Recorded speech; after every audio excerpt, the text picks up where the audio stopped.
Hi guys! So for today's video, nag-request yung nanay ko na imasahe ko raw siya. So, kung nakikita nyo sa mga nakaraang video ko, pasigaw-sigaw kasi siya doon. Actually, hirap talaga siyang huminga. So ngayon, papakita ko sa inyo yung mga natutunan ko sa YouTube. Yung mga kinakrak-krak, ganon. Natutunan ko na rin siya, so medyo easy lang pala. So, eto na. Mahiga ka dito, ma. Ayan. Ayan, guys. Ayan.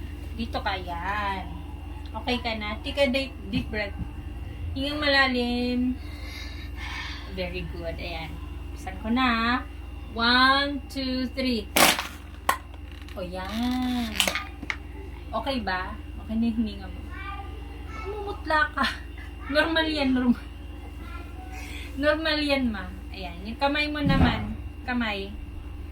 Ayan. Kamay. Sige. Hilain ko, ha. 1, 2, 3, go! Oh. Umabot na siya hanggang dito sa tenga mo. Very good. It's a good sign. Kaliwa. Ayan. Ito naman. 1, 2, 3, go! Oh, good. Galing mo.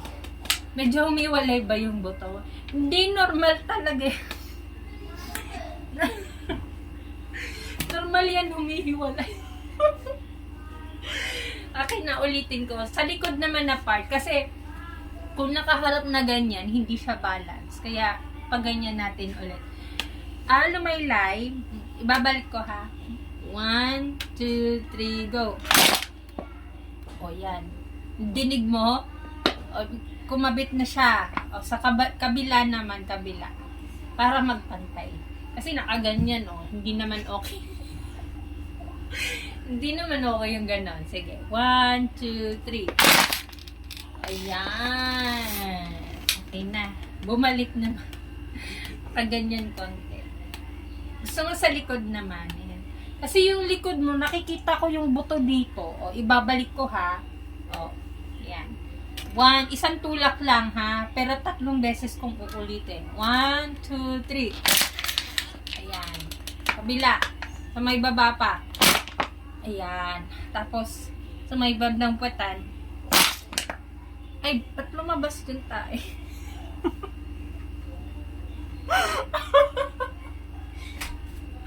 Sorry, ma. Ba?